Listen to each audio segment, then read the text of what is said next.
Well, that was a nice break for me. I hope it was a good one for you as well. Welcome back to Tracing the Rails as we continue to investigate Steyning during our next chapter. Winding through the heart of Sussex.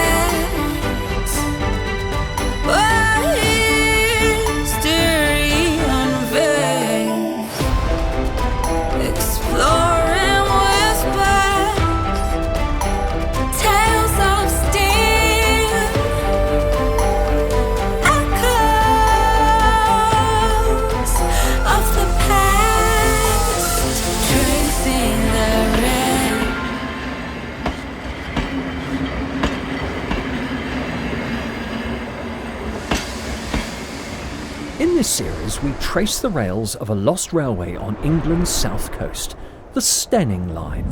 Beginning in Shoreham by Sea, we journey north, uncovering hidden clues of its past. We explore the remains of each station, revealing the line's social and practical history. Along the way, we show you what clues to look for and help to understand what these remnants mean and how they were used in context. Our adventure ends in Horsham, completing the story of this once magical, now ever-vanishing line. In this week's episode, we start to depart Steyning Station and travel along the road again. Soon curving away to the east and leaving the road behind, we approach a hidden nature reserve with some of its own little gems to discover.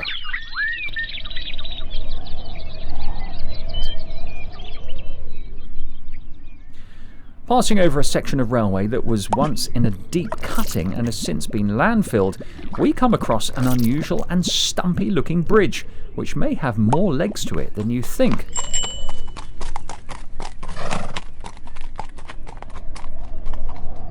And then another bridge, but wait, where is it? Finally clear of the town, we start a slightly longer leg of walking with lots of countryside, but sadly fewer railway remains. This part of the path is still off the Downs link, so you'll need permission to explore here. We then explore the rumours of a missing station. Passing more lovely views and expansive farm crops, we rejoin the Downslink path again, right at the point where there is a World War II bunker with a railway connection to explore.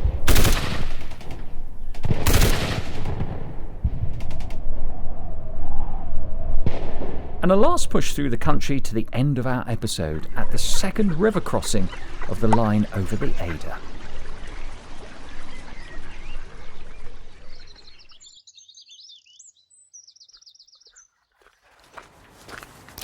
Now, we've already established that the Steyning Line opened in 1861, and in 1961 it was decided by the town to do a centenary celebration.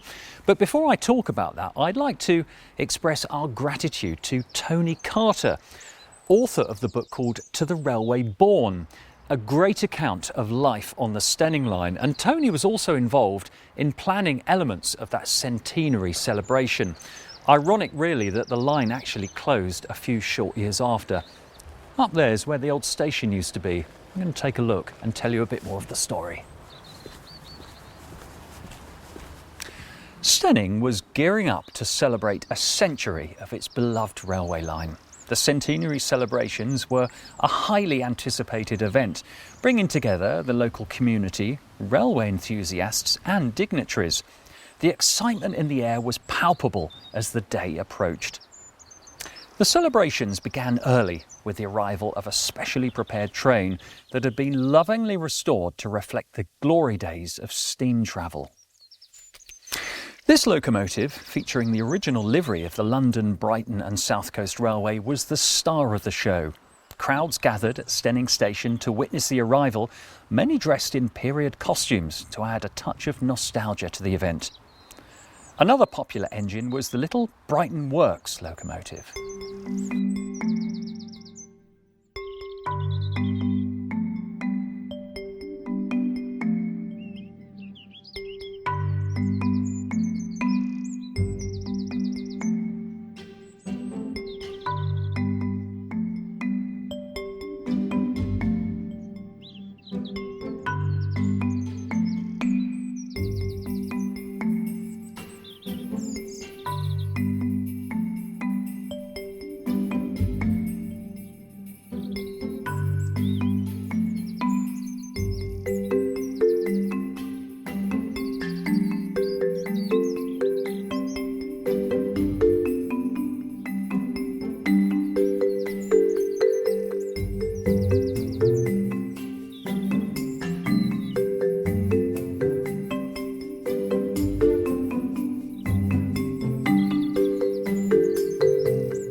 If you come here now, you would never know that there used to be a station building here up until the late 1960s.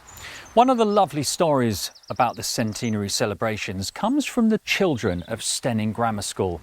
Now, they were quite excited about this big 100-year celebration, and they did a lot of research about the history of the railway line and prepared a lot of drawings that were displayed at the station.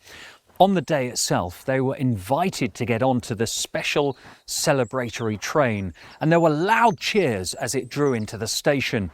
Once on board, when it pulled away, their excitement and chatter and laughter could be heard throughout the carriages. The celebrations went on late into the night and included a very large meal, which took place in the waiting room, which had been converted into a lavish banqueting hall. The food consisted of Sussex recipes and Sussex produce, and the star of the meal was a specially made railway cake, complete with a model train made entirely out of marzipan. The oldest and the youngest members of staff cut the cake, symbolising the longevity of the railway line. Many stories were being told, including that of a famous train driver called Harry Three Taps Matthews. He had a particular ritual of tapping the side of a steam train 3 times with a hammer at the start of every journey. When he was questioned about this, he used to say, "It's for luck, lads. Keeps the old girl running smooth." Many of the staff loved this, and the younger drivers used to mimic this, hoping that a bit of his luck would pass on to them. Memorabilia from the event, including commemorative tickets, postcards and badges, were eagerly snapped up by collectors and locals alike. A photo booth set up in one of the old railway carriages allowed visitors to take home a souvenir photo dressed in period railway uniforms, a nod to the line's rich heritage. Maybe someone watching this has one of those pictures. We and the museum have never seen one. Now, one of the most poignant things for me is the irony that at that celebration, they had no idea that the railway line would actually close just 5 short years later. Now, happily, a lot of the memorabilia does survive, and you can see it in Steyning Museum. So I've come over to Brighton to the Laughing Dog Cafe to meet a very special gentleman. This is John Penfold. Now, John used to work at the market sometimes and was also a buyer from the market. John, it's lovely to meet you. So what would you say is your earliest memory of Steyning Market? Well, basically, when I was around about 6 years old, my mother took me on the train from Brighton as a day out, and I thoroughly enjoyed looking at the livestock. Oh, okay. Did you ever buy anything when you were little? Well, my mother may well have bought Sunday lamp, but I certainly wasn't in a position in those days to be doing buying things. So at what point did you then transition from, someone who was an interest in the market to someone who thought, well, actually, I can interact, I can buy, I can sell here? Well, basically, what spurred me on was my grandfather becoming elderly, and whereas he had always gone to purchase Christmas poultry, etc., for the family, I sort of took over from him. And obviously I've seen the market operating in my younger days and got hooked on the atmosphere, the vibes, and then I decided I wanted some of the action. Understandable. Yeah. I'm just looking at the corner of my eye. I can see you've got some very interesting looking goodies down there that you've brought along to show us. Can we take a look at them? Is that right? Remarkably, I've managed to save all these market bills. These. So these are fantastic. Look at these. So, made out to Mr. Penfold from J Burt and Son. Lot 660, one off, sold for 3 and 6 on the 7th of the 6th, 1967. Now, you've split these up here, haven't you, John? What's the reason for the split? Well, when I initially started going to the market, we were dealing with auctioneers J Burt. Right. Then a retirement occurred by Mr. Kenwood. Another auctioneering firm called Churchman's basically became involved with Burt's and became Churchman, Burt and Son. Right. So we've actually got... Oh, well, that's cool. So they've actually used the J Burt and Son stationery and just stamped it Churchman, Burt and Son. That's right, until such time As we get as you Churchman, get Burt and Son. printed. So we've gone from 1967. Is the oldest one you've got is 67, is that Oh, right? yes. Beautiful. Look at that. Stamped J Burt and Sons and then signed as authentic. Those are fantastic. Yes. Absolutely If I fantastic, John. So I can see... What else have you brought us? I can see the word first. It looks like a certificate. These are prize cards. Oh, look at those. Steyning Old Market, the Christmas Dead Poultry Show. 16th of December 1975. So well, these were awarded to you for For the the actual, poultry. Oh, Yeah. wow. I think you'll find that 75. The others are, We've got 75. We've got second prize in 74. yeah, And you also got third prize in 75. yeah. They were for turkeys, if I remember rightly. That one was for a goose. Oh, wow. So you literally had the prize goose, you were literally selling the prize goose Yeah. at Christmas. Yeah. John, I can't help noticing as well, you've got some little boxes down here. Do you want to tell us a little bit about these? Yes, certainly. They are actually medals that were given to my uncle, who worked in Horsham Station. He was the first aider there, and this is for his work and voluntary service as the first aider at Horsham Station.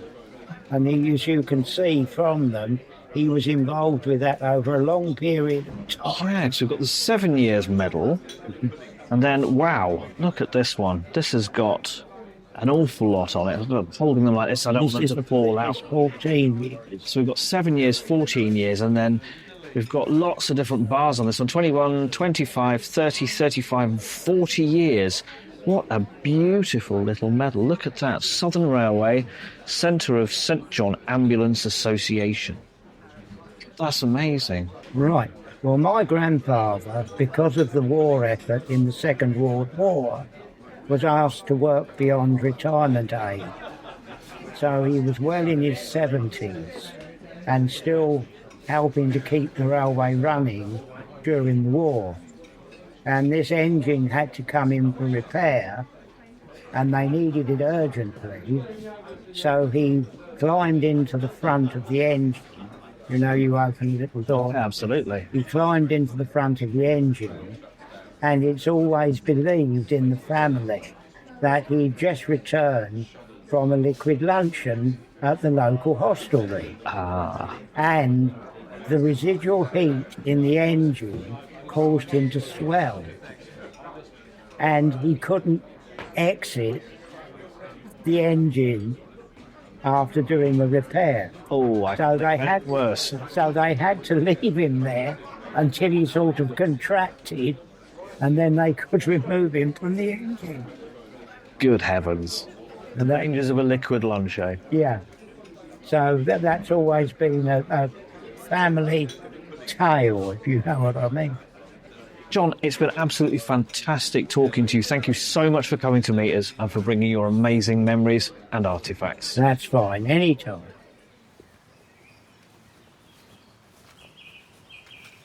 Now, of course, we know Steyning today as a rather sleepy and tranquil town nestled in the South Downs National Park. But we've mentioned this before about the bypass having been built. And was it a good thing for the town? Now, we have got some pictures of the railway line actually being taken away and the road being built. So let's take a look. The railway closed in 1966, and soon after they started the removal of the station and the lines. But astonishingly, you think they would have been clamouring for their bypass, but there was a period of well over a decade where they just left it. It became completely overgrown, and then only in the late 1970s did they actually start the earthworks, followed by a period of construction of the bypass. These were local school children from the nearby Towers Convent School. The road was eventually opened on the 3rd of July 1981 by local school pupils Tara Tyso and Eleanor Quine. I wonder where they are now.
Well, just as we were about to release this episode, Tara's sister, Francesca, got in touch with us to tell us that Tara was now a primary school teacher in Hampshire, and here she is. How wonderful. Now this is St Cuthman of Steyning, and while we're talking about the creation of the bypass, legend has it that St Cuthman created the church that used to stand on the site of the present-day St Andrews. Now he does look rather thoughtful, doesn't he? And this made me think perhaps we should do a little bit of a thought experiment ourselves. I want you to travel back in time to the very beginning of the 20th century, to 1901 in fact. If we look back at the censuses for Steyning and also another Sussex town, Haywards Heath. In 1901, Haywards Heath had a population of 4,500 people, whereas Steyning had a population of 2,400. The crucial difference between those two towns is that in Steyning, the railway disappeared in 1966, whereas in Haywards Heath, the line is still there today. Both Haywards Heath and Steyning experienced population growth at the same rate while they both had railway stations. We can verify this using census figures and maps of the time. However, over the past 60 years, without a railway line in Steyning, but with one remaining in Haywards Heath, Haywards Heath has seen a much more significant increase in population, housing and infrastructure. Much of this is likely due to its development into a more substantial commuter town with better transport links to London. Steyning, by comparison, has grown at a much more steady pace, retaining much of its rural and historical character. So I ask you again, was the closure of the railway line a good thing? Otherwise, it could have looked like this. This is Haywards Heath, and by comparison to Steyning, you can see that this has grown into a much bigger town, going from a population of 4,500 to the 33,000 that it does have today. That represents an increase of 633%.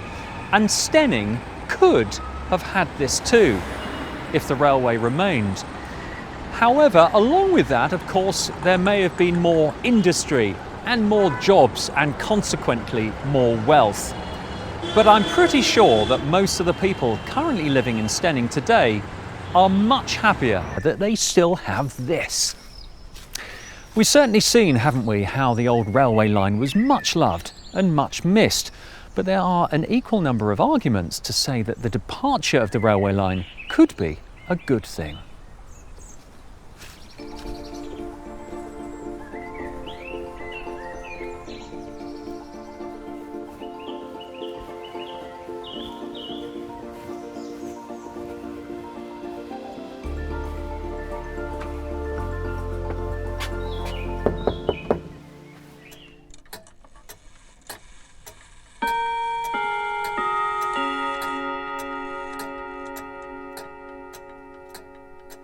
If we go all the way back to 1887 in Steyning, you'll find a gentleman called Harry Jasper Burt, or Jas Burt for short. In 1887, he decided he'd been a land agent, a valuer and an auctioneer, and he started the company J Burt, which of course is still going today, a regular feature in Steyning if you're out and about on the street.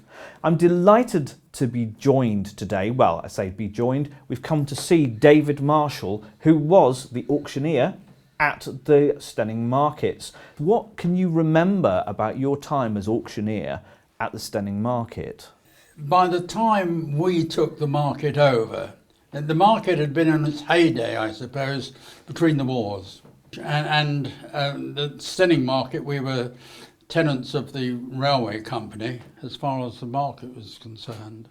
We used the market meadow, which belonged to the railway. We had a weekly market there, and also we used the auction sale rooms, which also belonged to the railway company, I believe.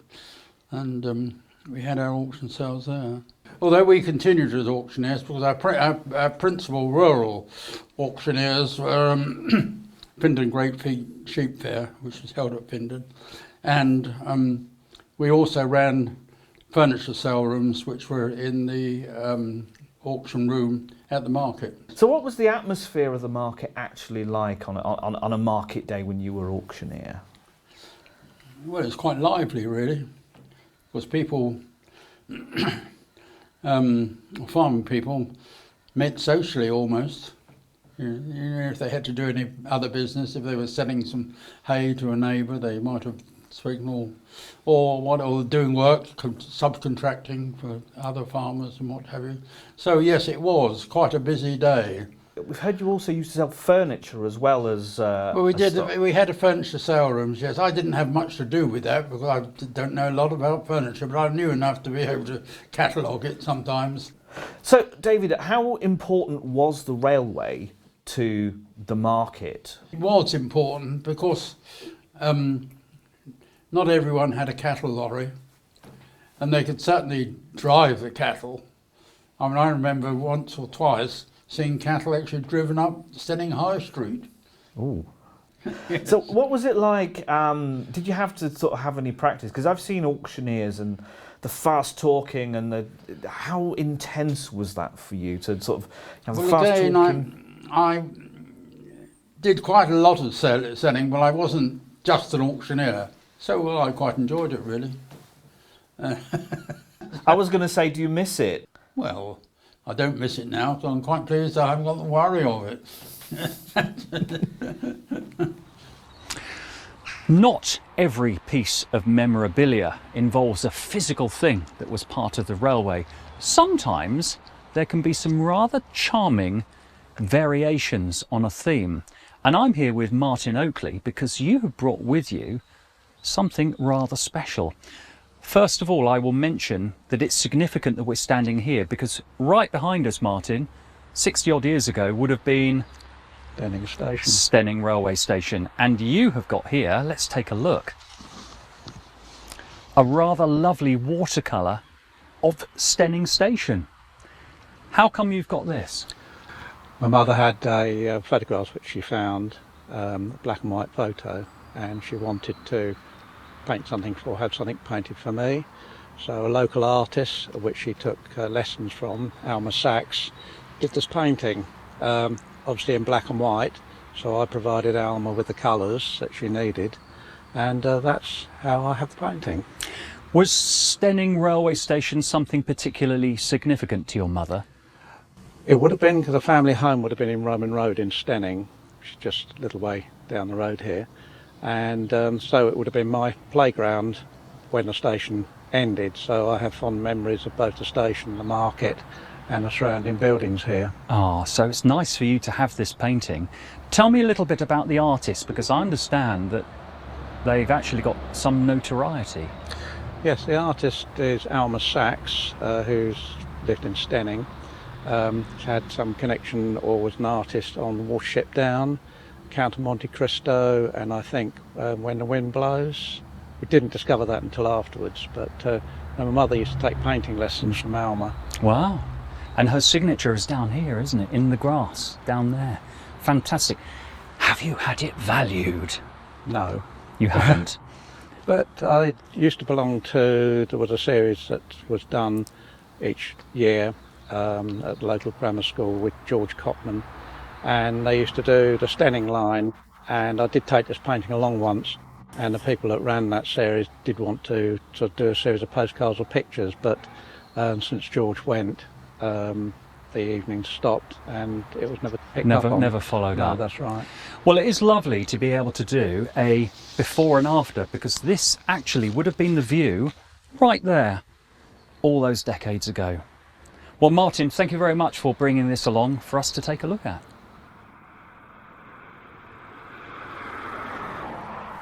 Well, we certainly discovered an awful lot about Steyning town, far more than I ever thought we would.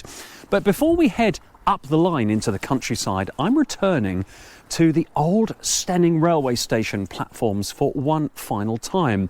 Now, why have I come back, you might ask? Well, this time I've come back in the middle of winter, where all this foliage has died back, and also this verge has been trimmed, allowing me to see another stretch of the old wall that backed onto the platform, because this is the very top end of the southbound platform of Steyning railway station, and on display after 60 odd years of closure is this wall once again. Now, we looked at the old signal box back at the beading sidings near the cement works, and there was one just a few hundred metres, not 100 metres, just a few metres up here on the top end of the platform that we can see in many of the photographs. And like the one at beading sidings, I want to see if there are any signs of it remaining. Before we do that, I found something attached to this wall that is rather intriguing, but to take a look, I've got to dive into the bushes once again.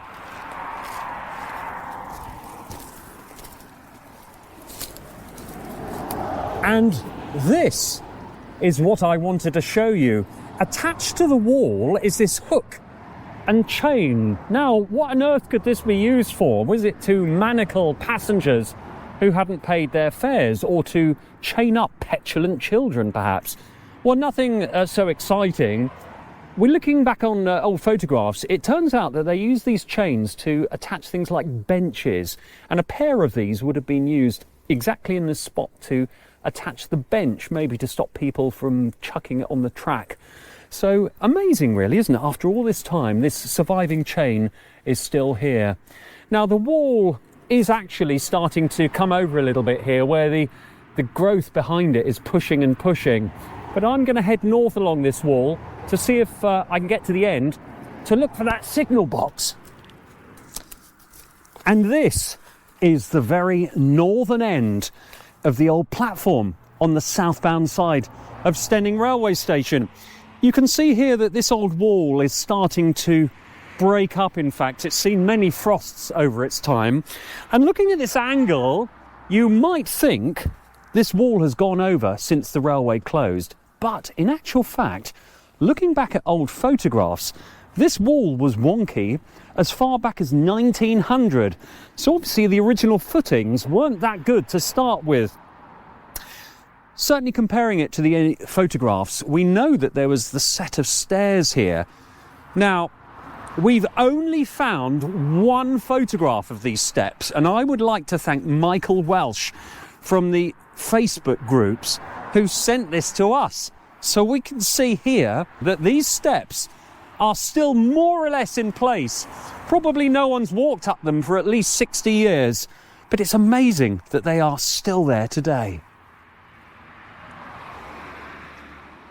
The photographs also show that there was a green box near the bottom of the steps that used to hold cables, and rather intriguingly, there's still this old bit of wire sticking out the ground, quite possibly something to do with it, we'd like to think. Now, the signal box was just over there. Let's take a look and see if we can find anything. Now, we've had a little look round. According to the photographs, there was the big steps that took you up to the magnificent signal box that was very prominent at the northern end of the station. And it was right here, according to the old drawings, certainly in relation to the steps and the wall, we're pretty certain. And we've had a little rootle round in the site of the old signal box, and we found some rather intriguing things. Now, my favourite piece is this bit of concrete curbing. Judging by the profile of it, it's highly likely this is the last remaining chunk of the edge of the platform. It's certainly the right style and design, and it's even got that little slot on the top that used to take the rain away. So lovely little bit of platform edging. Also, in our show and tell, we found this buried. This is a ceramic insulator. Now, we know from the photographs there was a large pole here that had electricity cabling on, and you can see in the photographs this exact type of insulator. So that is another remnant we found. Also, please rinse and return. This is a Co-op Dairies milk bottle. So it survived the demolition of the old signal box. A little bit of old history there. Perhaps I shall clean it up and send it back to them. Also, a bit of wire. We know signal boxes and cabling was a very essential part of the railway. So highly likely this is another fragment that has survived, along with this. Now, from the diameter, this looks like a bit of old ceramic soil pipe. Hopefully, it's not from the gents' loos, but nevertheless, another little trophy. And finally here, a bit of piping or something. All this debris, of course, much of it would have been taken away, but a few little pieces survived. So rather like our own little bit of archaeology, we have found a few surviving pieces, including this big beast.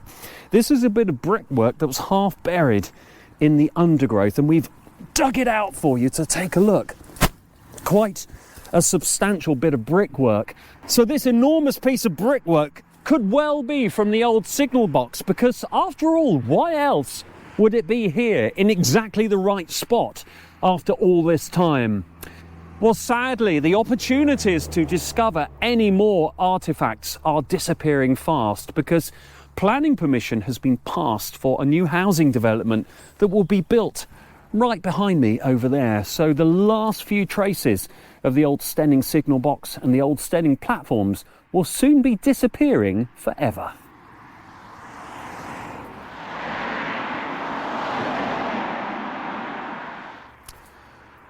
When you're following the path of an old railway line, another great clue is when you see large amounts of the old railway ballast still knocking about after all these years.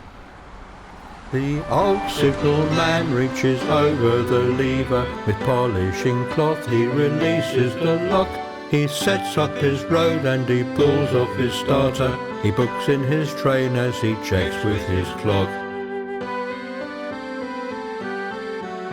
Now once in his frame he had 80 odd levers, a branch line, a loop line, a yard exit too. Out of the platform the village train ran, with its 3 local carriages gleaming as new. But countryside stations don't take enough cash, said the men in the offices in the big town. Those who go there buy their tickets elsewhere, so your holiday branch we will have to close down. Now once in his frame he had 60 odd levers, a loop line, a yard with its sidings and sheds. Each had its signals, its points and its shunters, but men came along from the office and said, traffic is light and we don't want the trade running wagons to stations so close to the road. Sadly your siding will have to come out, we'll have a nice car park commuterised load. Now once in his frame he had 40 odd levers, the loop line though rusty still saw the odd train.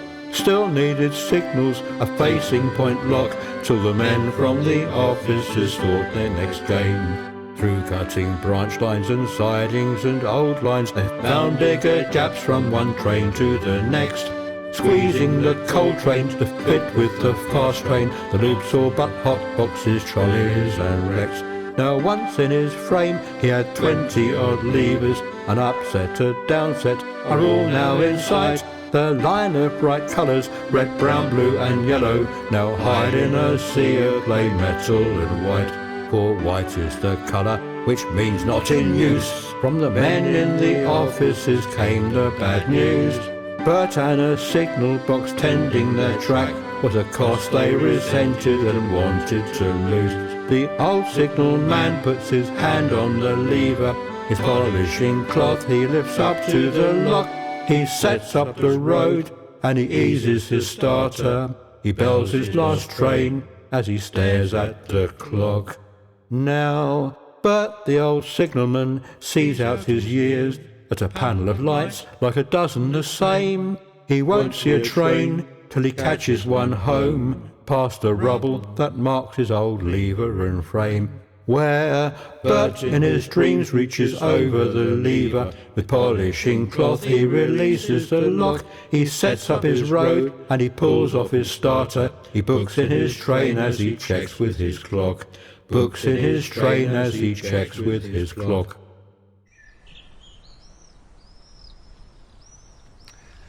The old Steyning Line ran through vast areas of rural West Sussex, much of which was farmland. Now I'm actually here at Glebe Farm in Steyning. This was very close to the original Steyning railway station, and the Steyning Line ran around the perimeter of the farm itself. I'm going to have a chat with the farmer Des to see what he can remember.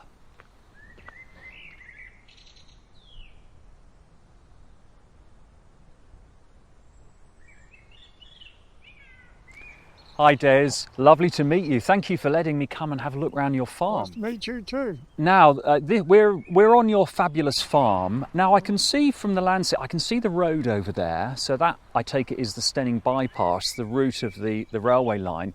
And I'm looking at the landscape here. It seems to be a very smooth curve and a very slight incline. Is that where the railway line used to run? That's right. The railway ran on the western boundary right to the top of the farm.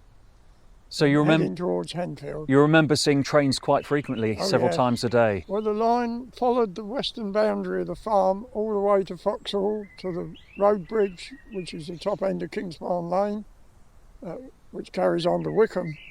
So what do you remember seeing the trains then? Could you see them quite clearly? Oh yes. So you remember heading towards Penfold. You remember seeing trains quite frequently, several times a day? Yeah. Wow. And over here I see you've got sheep. There's a story, isn't there, about your dad and a cow? That's right, yes. Dad went to Chichester Market and bought a cow, and he decided that he could come up by rail, so they arranged for it to be loaded onto a cattle truck on the train, brought to Shoreham, or hauled to Shoreham, and then disconnected and put in the siding. When the Steyning train came along, they had to push it out and get it hitched onto the back of the coaches, brought up to Steyning, and then shunted into the siding where it could be unloaded, and then the cow was driven round the road to the farm. So your dad put a cow on a train and moved it along and got off at the station? Yes. Producer Lou, can we try and recreate this? Put a cow on a train? Absolutely no. Oh, spoil sport. That's an amazing story though. What fabulous memories. Now, you were telling me earlier about a little story about mushrooms on your land. What was that? Oh, that was, as a child, used to sit on the railway fence in the home meadow over there, watching them shunting in the goods yard. Most days they were shunting the trucks around, coal trucks, etc. And when they stopped for a tea break, the fireman and driver would often climb over the fence into the field and start picking mushrooms. My grandmother used to get really annoyed, and she'd come storming up the field and tell them off and order them out off the farm.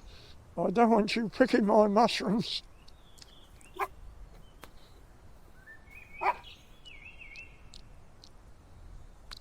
Gosh, it's amazing how you can hear the traffic, can't you? Yeah. Were the trains that loud back then? Yes, well, you would notice them when they were, pulling away, being steam trains, they chuffed away. Yeah.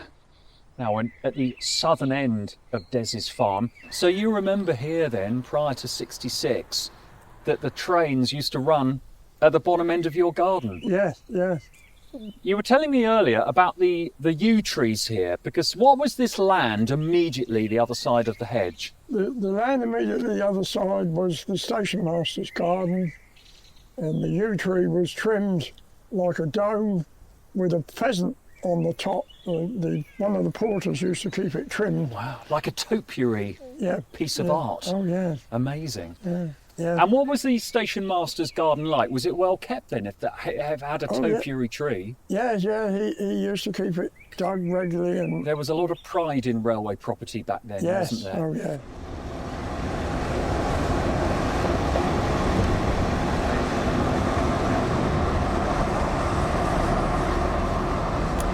Now, my pledge to follow the old Steyning Line as closely as I can, happily most of it I can actually walk because of the Downs link. But there is a key part of it that is impossible to walk along because it is now an A road. And I'm on this now. This is the A283, the Steyning bypass. And this makes me actually think I'm driving into a controversial part of the Steyning Line's past, because was the railway line closed deliberately, or was it an inevitable decision, bearing in mind how things were in the late 1960s? Of course, the Steyning Line was one of the many railway lines that was becoming very costly to run, and there were a lot of people who thought it was just simply not making any money. At the same time, we had the situation that the popularity of the motor car was increasing. They were becoming cheaper and more affordable, so it meant far more people were using the roads instead of the trains. So this is where we had a big decision for Steyning. Was it the case that they did deliberately close the railway line so that we could end up with a bypass? Well, the railway line skews off here. I'm going to pull in and show you a little gem that gives you a little insight into another bit of the old line.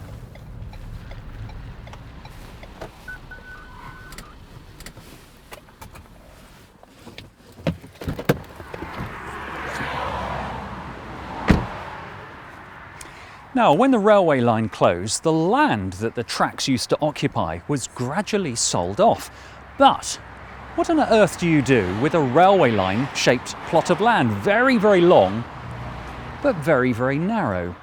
Well, when you find out what's happened to this next section of the track, you're going to be surprised and delighted. It's behind these locked gates because it's still private land today, but happily, the key holder's on his way to show us, and I can't wait to see it. And some of the other things, what are these? Marjoram. Gosh. Wild marjoram. Oreganum vulgare. Wow. And the blackberries as well. Lots of blackberries for the migrating birds to eat in the autumn. Yeah. Now, when the railway line closed in 1966, there was a huge amount of land that suddenly became available. Not very wide, but very, very long. And what happened to that land? Well, much of it has been developed. As we've just seen in Steyning, part of it is now a road, much of it is now housing, but there is a small segment of land just north of Steyning Station that's owned by my lovely guest, Phil Clay. Hello, Phil. Thank you for letting me come and have a look at this. So how come you own this old chunk of railway line? Well, I just happened to know it was here. I was also always interested in bird watching, and I'd also got a bird ringing permit, so I needed somewhere to carry out bird ringing, and I was able to buy this land from the county council. So you've got a section of land that's very long and not very wide. Not very wide, yes. Any old railway trophies and signs that there was once track here? There's a few bits and pieces around the table and benches here. Ah, these are the old markers, aren't they? The old concrete markers that have got the... I think these were to do with the position marking of the track, that kind of thing. So these, where did you actually find these? These were dotted along the embankment in various places. Some were shoved down the side, and I found a use for them holding up the bench. Holding up your bench.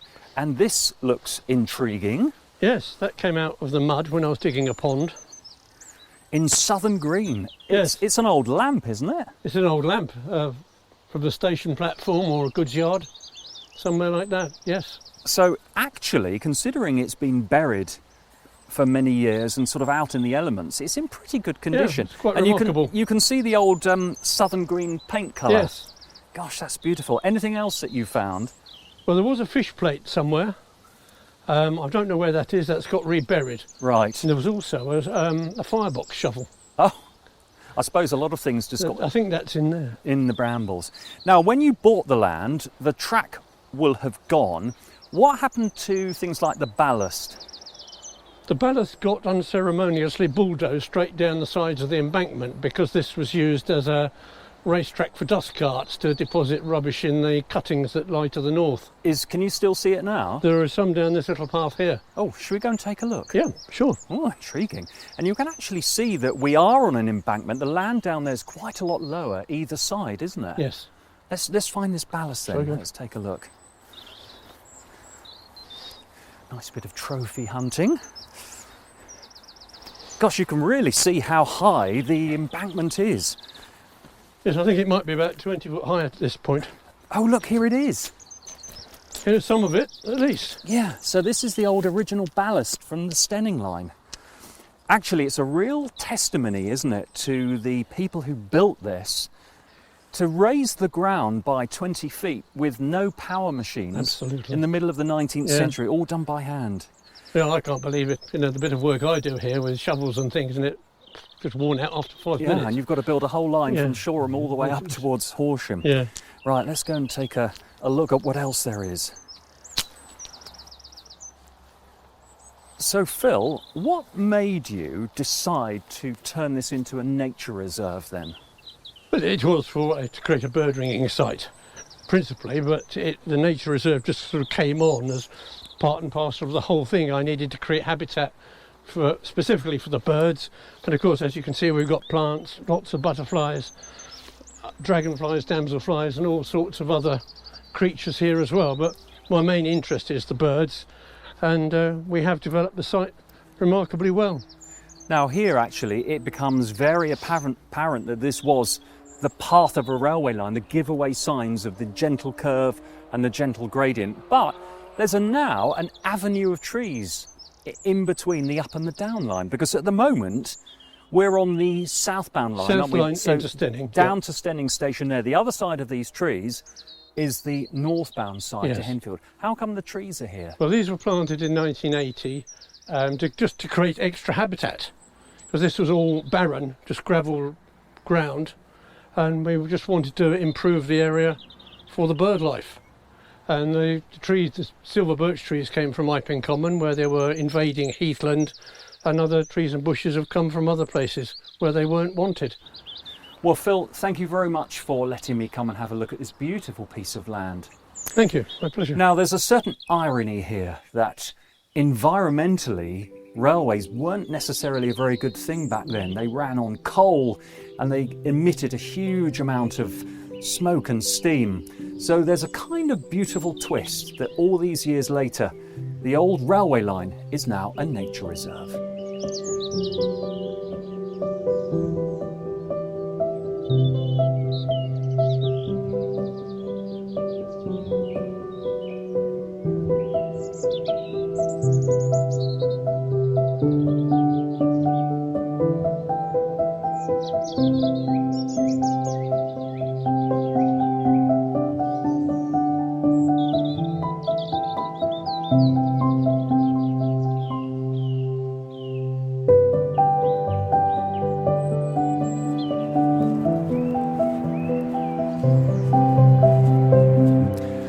When the railway lines closed and the tracks were ripped up, the land was often repurposed. For example, behind me, that ended up as a landfill site, but much of it ended up being owned by private landowners, such as this stretch of the line here. Now, if like me, you like walking along the lines, this can pose real problems because you can't have access. But one distinct advantage is that there are some real gems of the old railway line that are beautifully preserved.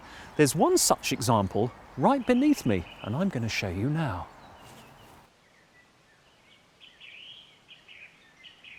Oh wow, this is what I wanted to show you. It's a beautiful brick bridge was constructed to take the railway line above it, and I always marvel at the old brickwork here, sort of 160, 170 years old, with all the mortar joints beautifully pointed in. But I can see above on the arch structure that the joints are all rather blobby and rather squashed. This is showing me that they must have built this on some kind of template or pro forma. A big wooden structure, they would have built the bricks on top of it. When the bricks had dried and the mortar joints had all gone off, they would have taken the mould away, and it would have ended up being a self-supporting arch with 4 courses of bricks across there, look. Amazing. And because of the difference in height of the land, you can see why they built this. Probably it was some kind of cattle underpass, because they had agricultural land on this side and the same there, and it's much more sensible and obvious to run things underneath the line than to try and cross over the top. Other clues, I can see one of the old concrete fence posts that we're quite familiar with. And just looking back at this, I know the plants have taken a bit of a hold and it's starting to look a little bit raggedy, but you can certainly see the splendour of this old Victorian structure, and just imagine what it would have been like. The embankment with the railway line on top.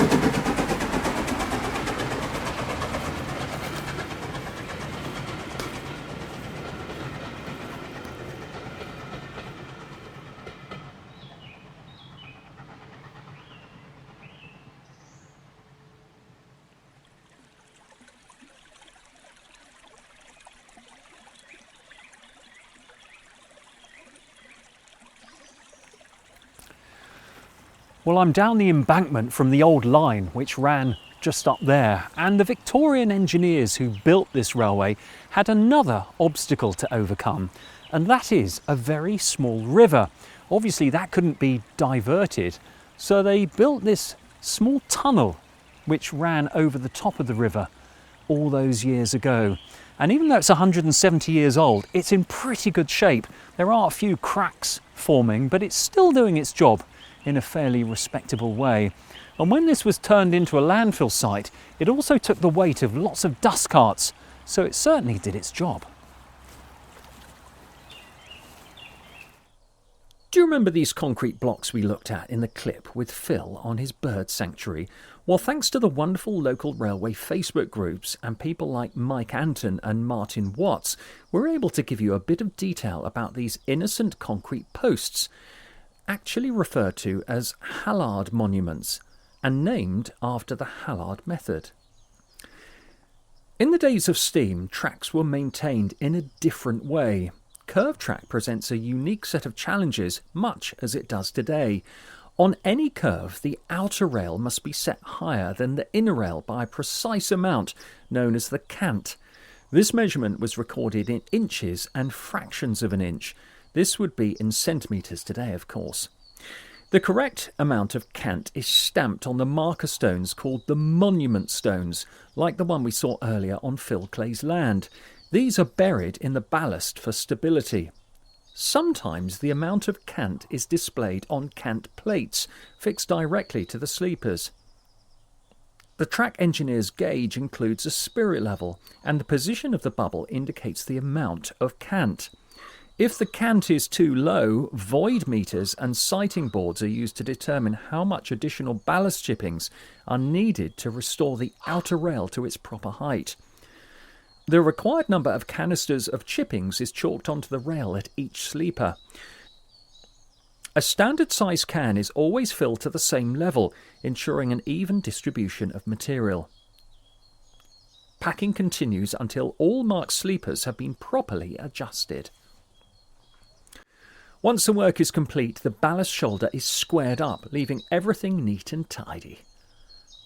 Over time, curves can also drift out of alignment.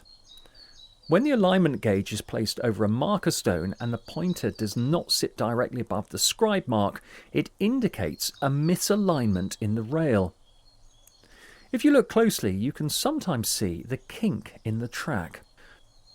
To correct this, the track engineer uses track aligners to pull the curve back into position. The alignment is only considered correct when the pointer is precisely over the scribe mark on the monument stone.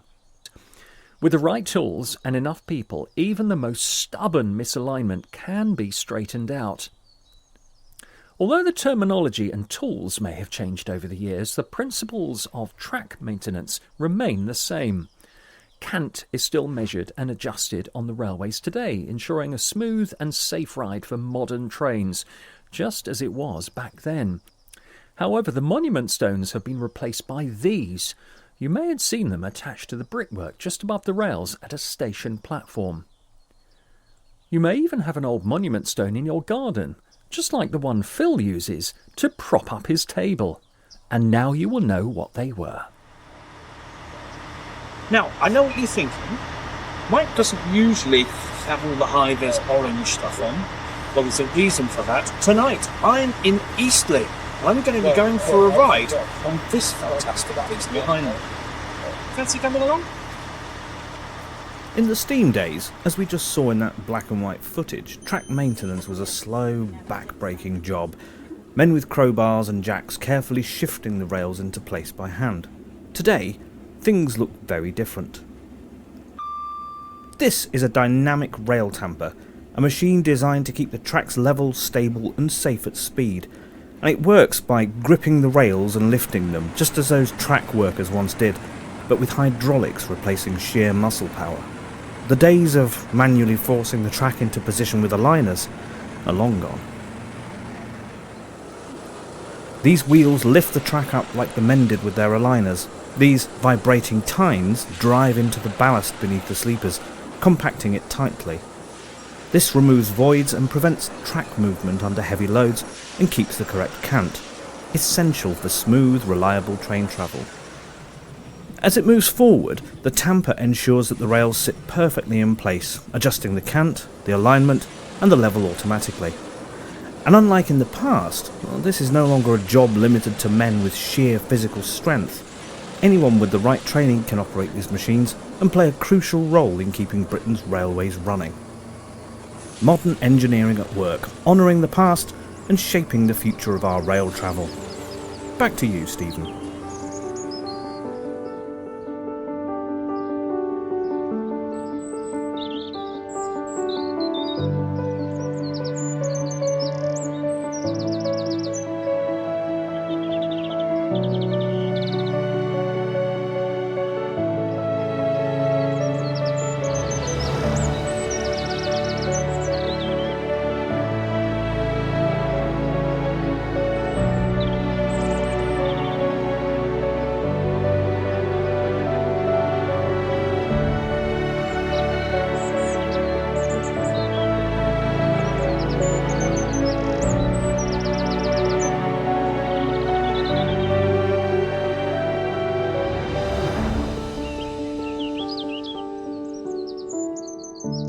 Now this is a rather unusual bridge.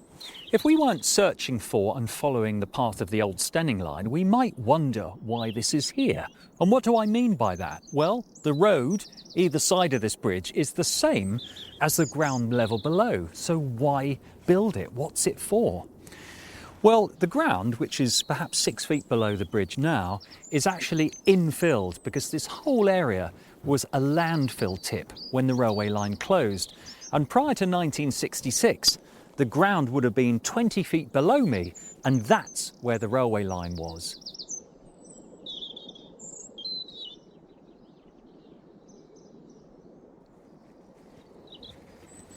Now, if it wasn't for all these brambles and nettles, I'd be able to get right underneath the bridge. I'm in tantalisingly close range of it, but you can see how it's barely any taller than me off the ground. Now, the land to the east of the railway line was sold by the Whiston estate in October 1932, and that land then became a landfill tip where it was gradually filled up to the level of the embankment. When the railway line shut in 1966, that land was ultimately purchased by West Sussex County Council, and this became a landfill tip also. You can tell by the fact there are still these methane vents in the ground, and of course this has been covered in topsoil and turf. Now it's a bridleway, but you can see how we're much higher than we were in the days of the trains.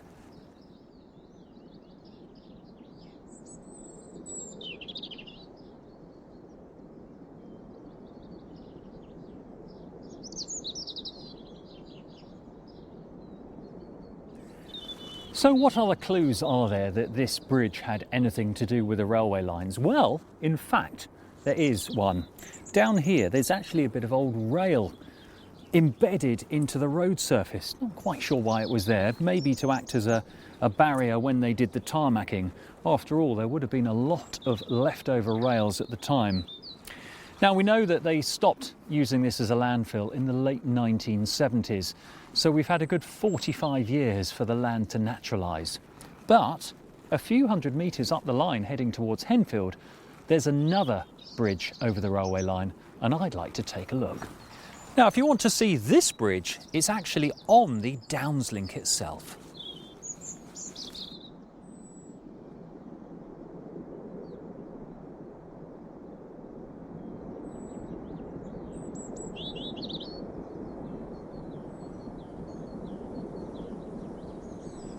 Behind the bridge we've been looking at is the other bridge I mentioned.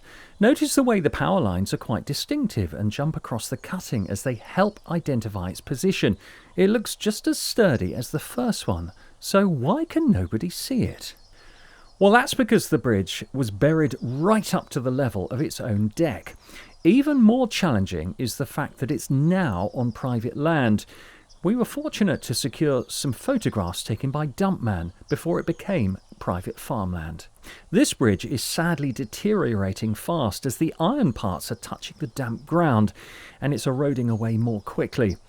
At the time of filming this, the land is occupied by a tenant farmer belonging to the farms along King's Barn. Here you can see an old newspaper picture taken from the buried bridge and looking back towards our bridge. And here is another magnificent Anders picture showing the rails taken up, but the valley not yet filled in. Note the distinctive power lines. You can spot these if you stand on King's Barn Lane Bridge and look east. As I walk north along the path of the old railway line in the middle of the beautiful countryside, I'm taken in by the tranquility of it all. But the tranquility was not always there in the railway's past. I've mentioned in previous episodes the role that the railway line had during World War II. It was a vital way of moving passengers, troops, ammunition and supplies around the country, and as such, railways were a particular target from attack. So to combat this, they built defences to actually protect the railway line itself. There's one of these just off the Downs link, which you can still see today. It is a Type 24 anti-tank pillbox, or casemate as they're called. These were used to house a 25-pound anti-tank gun. And there's one of them right here. Type 24 is the most common shape, with over 1,700 being recorded nationally. Now, in case you're wondering why they're called pillboxes, well, it's because of their design. At the time, it matched that of a pillbox. These were built between 1940 and 41, and there are records in the West Sussex County Council Records Office of times when practices took place and shell fragments fell on Steyning. There was even an inquiry about it. So if you walk the Downs link, make sure you look out for that. And incidentally, look at what I'm leaning on. Yet another old original concrete fence post, one of the boundary markers of the original line.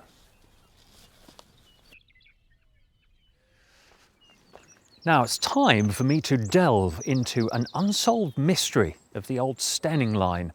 That is the lost station of Fetham. Or is it Fetham?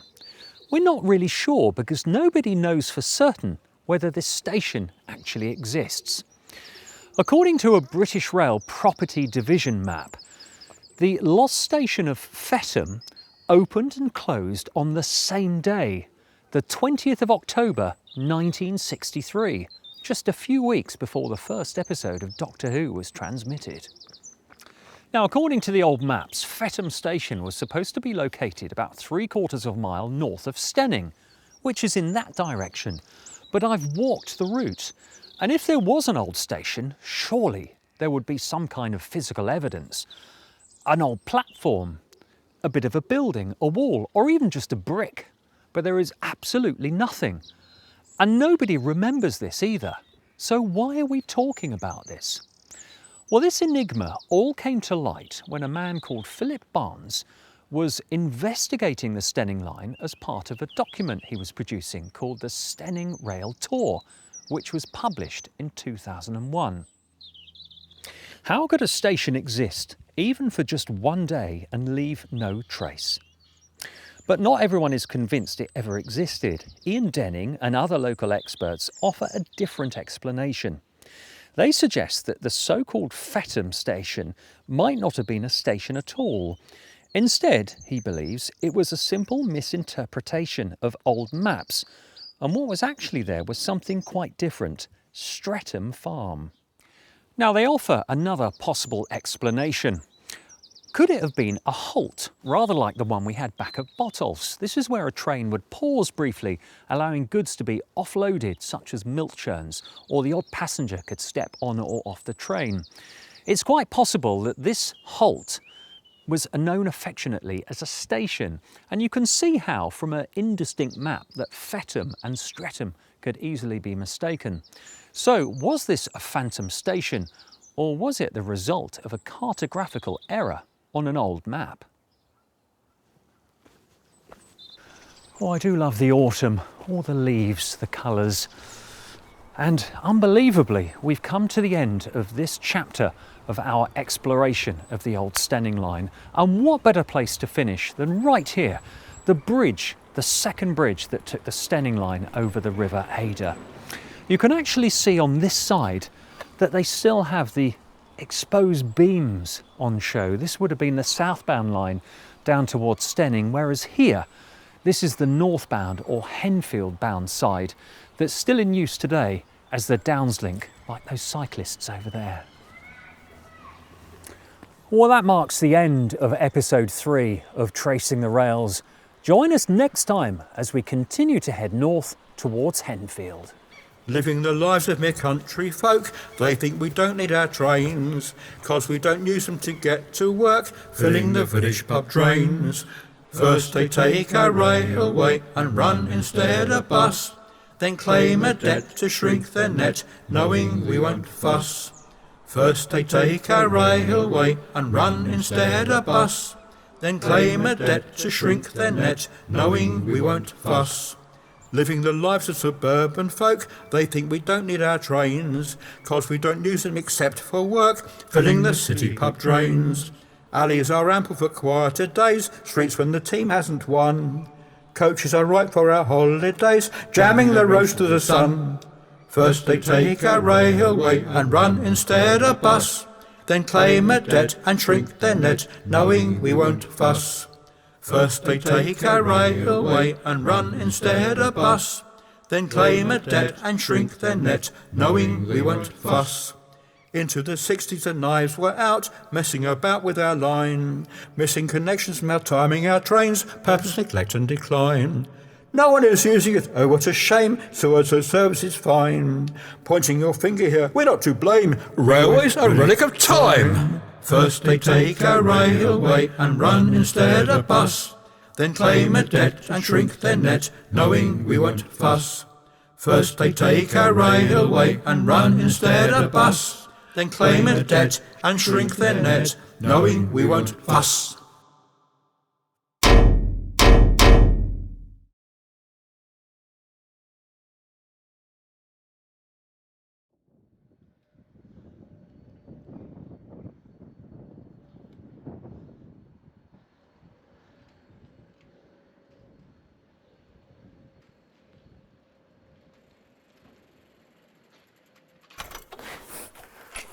Hello there, I'm Dumpman of Dumpman Films, delighted to be presenting the latest episode of Tracing the Rails, the Henfield episode. This is where I live, it's my patch, so I'm going to be presenting it all. Hey, what are you doing? Hey. I'm Stephen Cranford, this is my programme, thank you very much. Welcome to the Henfield episode of Tracing the Rails. Now actually, Chris, lovely to see you. There's a very good reason that you're with us for this episode, because this is your patch, isn't it? That's where I live. And there's also a very significant reason why we are here on this seemingly rural little cul-de-sac, which will be made clear. So Should we go and explore? Let's do that. Yeah. So join us next time for Tracing the Rails. Come on, let's show me what I can see.